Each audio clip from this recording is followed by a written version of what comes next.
نام عدنان۔ عدنان نام کا کیا مطلب ہے؟ عدنان کس زبان کا لفظ ہے؟ عدنان ایک اسلامی بہترین نام ہے۔ عدنان نام کا شمار لڑکوں کے ناموں میں ہوتا ہے۔ عدنان عربی زبان کا لفظ ہے۔ عدنان نام کا مطلب ہے جنت میں رہنے والا۔ عدنان جنس مذکر، زبان عربی اردو۔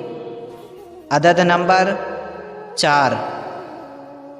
انگریزی الفاظ ADNAN عدنان۔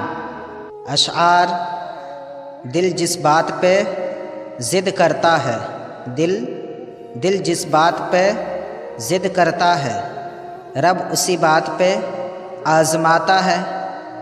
نام رکھے محمد عدنان، عدنان احمد، عدنان رضا، عدنان حسین، عدنان حسن، عدنان علی، عدنان اختر، عدنان جمیل۔